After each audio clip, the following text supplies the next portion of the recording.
Hey, where are you right now? I've been sleeping at home. There's no sign of my husband at our home where I am now. He's lying to me. Let's go back to when I was pregnant with our first child. My name is Ashley. I was finally expecting our first child in our second year of marriage. Just 1 month to go until my due date. I'm 9 months pregnant. While I'm excited about the birth, I can easily imagine the confusion of going through childbirth and child rearing for the first time. I had planned to go back to my parents' house this weekend to have them help me out for a while. I mentioned the idea of going back home to my husband during the stable period of my pregnancy, but I thought he had probably forgotten, so I brought it up again today. While I was relaxing and watching TV, my husband casually mentioned, "Heading back to your parents? Oh yeah, you mentioned that. If you're going, just go. I can handle things here just fine without you." I was shocked by his dismissive tone, but I didn't want to argue, so I decided not to argue back. "Well, I'll be going back this weekend. Our baby is due next month, and I plan to stay there for a month or two after giving birth. So I'll probably be back in about 3 months. Please make sure the baby's room is clean and ready." Okay. I would have done it anyway. "Oh, and I can't see you off this weekend because I have to work." "Oh, all right." I had hoped he would at least come with me to the station, but that hope faded fast. I knew he was always busy with work, even on weekends. But I wish he would think about how hard it will be for me, heavily pregnant and with lots of luggage, to manage on the train. I understand he's busy, but I do feel lonely sometimes. I don't want our soon-to-be-born baby to feel lonely either. Plus, I'm worried about whether we can raise our child together like this. When did he become so distant? With these mixed feelings, I started packing. Since I still had time before going to my parents' house, I decided to send most of my luggage through a delivery service. I had already cleaned the house from top to bottom when I started my maternity leave early. They say pregnant women have a nesting instinct.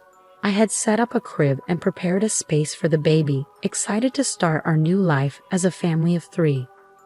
When I returned after 2.5 months, I found that my husband was being really messy despite my efforts to clean up before leaving. Maybe I cleaned too early, but still he seemed to have forgotten how to live in a tidy home. He'd leave half-empty drink bottles lying around and ignore the cardboard boxes from his online shopping. I realized that I'd never seen him cook or clean since we got married. Even though I kept trying to tidy up, things only got messier, and I started worrying about the state of the house while I was away. But with the baby coming soon, I had to focus on preparing for childbirth. The weekend came quickly, and I went to my parents' home. Meanwhile, my husband didn't even see me off to work. While I relaxed at my parents' place, I stayed in touch with him through emails every day and called him about every 3 days. But gradually, he started ignoring my calls more often. When I managed to get through to him, I noticed he'd been avoiding my calls lately. I asked, "You've been hard to reach lately, are you busy?" But his answers were vague, like sort of, or not really. Then I asked him nervously, "You're not cheating on me, are you?" I've heard some men do that when their wives are pregnant. He sounded annoyed and denied it, saying, "No, why would I do that?" It's frustrating to be accused. Feeling uneasy, I quickly apologized. Having these worries while carrying our precious baby wasn't good for my mental health. I needed to trust my husband, I decided. A few weeks later, I started having labor pains. As I prepared to go to the hospital, I called my husband. I felt embarrassed to show how much pain I was in, but I really wanted him there when our baby was born. I thought surely he'd be touched by the birth of our child. I'm in labor. It usually takes about half a day for the first baby to arrive, so if you leave now, you should make it in time. I really want you here when the baby is born.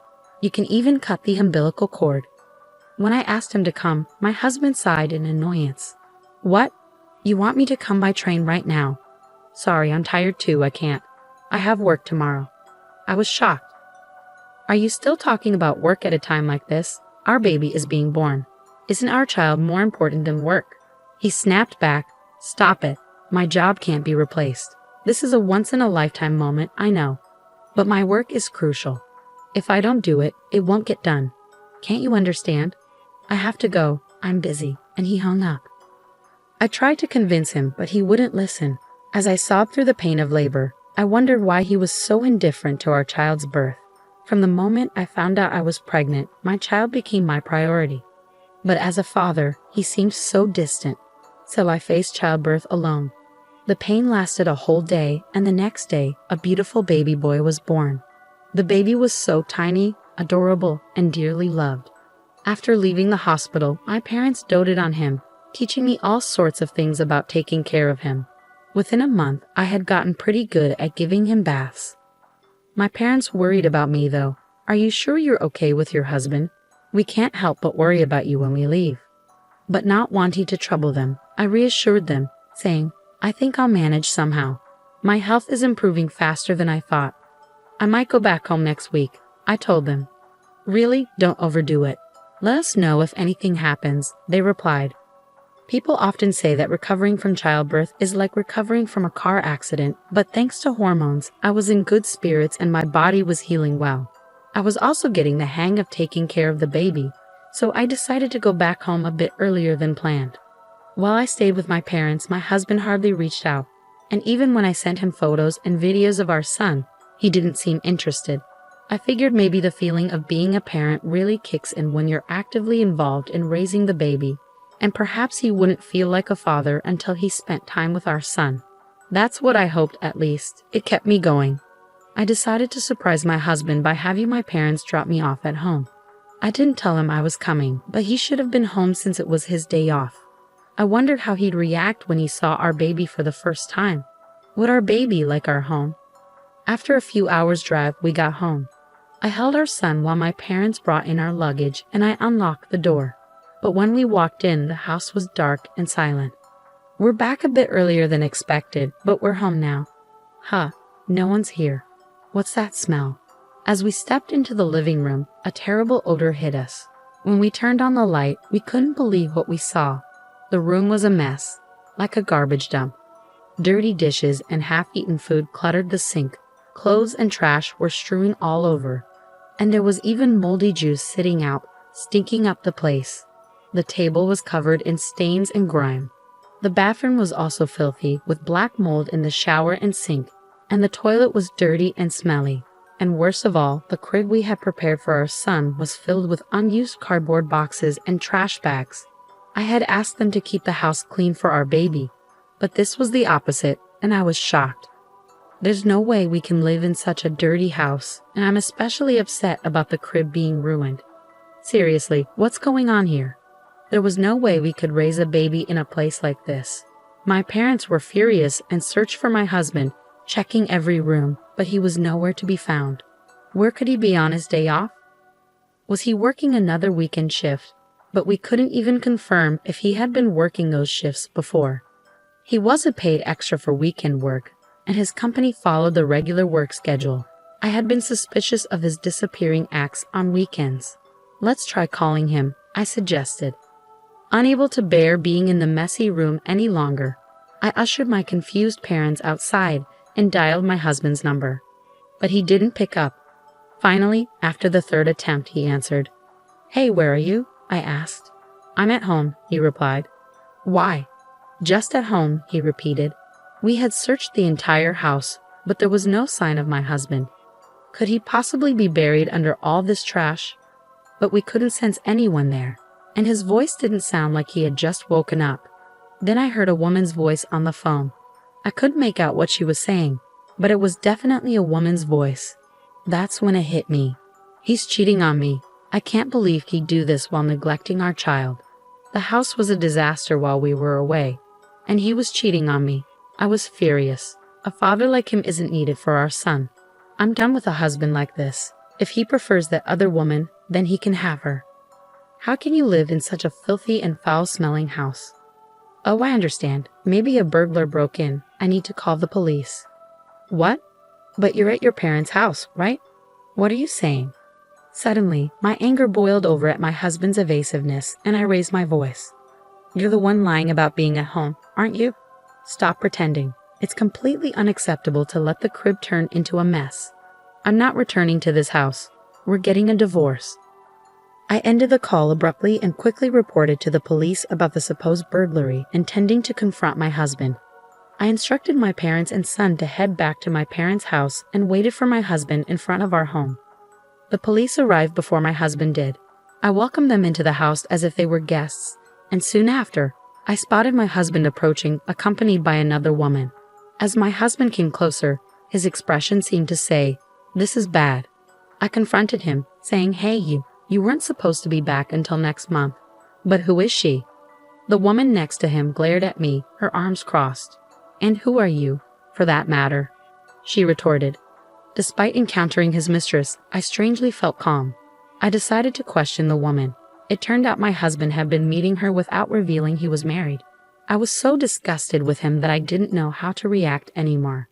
"Hey, at least let me explain," my husband pleaded, trying to grab my shoulder, but I slapped his hand away, not wanting him to touch me. "Don't touch me.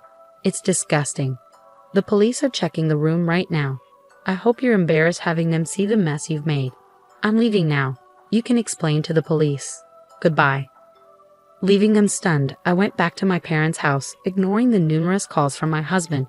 That night, I finally decided to respond. It seemed he had explained the situation to the police, and he returned home looking troubled. It must have been embarrassing for him to see the police struggling in the messy room, but he brought it upon himself. After being rejected by the woman he had been deceiving, all that was left for him was shame and a wrecked house. "Please, I'm sorry. Come back. I've been looking forward to seeing our son," he pleaded. If he truly felt sorry, he should have come to my parents' house at least. Thinking he could apologize over the phone, and everything would be fine shows what kind of person he is. I can't imagine a future with him. Even though you never showed any interest before, you suddenly care? You weren't even there when I gave birth, despite me asking you to come several times, I pointed out. "Well, I thought you knew that I would. I'll clean up the room. I can't do household chores without you. I need you," he pleaded. I could imagine my husband growing more desperate and flustered on the other end of the line as I continued to reject him. "No matter how much you beg, it's not happening. You should have stuck with that woman. If you can't handle housework, have her do it for you," I responded firmly. But that was just a fling. It was a momentary lapse. "You're the only one for me, Ashley," he insisted. "A fling? Weren't you seeing her every time you said you had to work overtime?" I countered. "Well, that's a different..." He trailed off, unable to explain himself.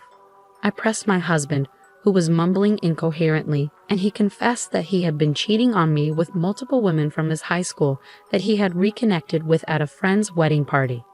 He's a scumbag either way. There's no point in talking, I thought to myself as I listened to him desperately apologizing, his voice close to tears. "I can't believe it. You disgust me. Were you planning to touch our son with those hands?" "Unthinkable," I said, feeling a chill run down my spine. I won't do it again. I'll come to pick you up right now. I want to see you and our son. I'll prove my sincerity. Let's go home together," he pleaded. I couldn't believe what I was hearing from his defiant voice. What was he thinking at this point? "I can't trust you. There's nothing more to talk about. I'll raise our son on my own," I declared firmly. "Ashley, please forgive," he began, but I hung up before I could hear the rest of his words. The sound of the call ending echoed emptily in my ear, and that marked the end of our short marital life. Half a year has passed since then, and I've decided to start working, relying on my parents for support. Once I've saved up enough money, I intend to leave my parents' house and start living on my own with my son. I'm in the midst of divorce negotiations with my husband, mainly for the sake of alimony. Despite his limited experience living alone, my husband is apparently unable to manage household chores, and most of his meals are from dining out, leaving his house in disarray. However, that's no longer my concern. I will do my best, showering my son with abundant love and care.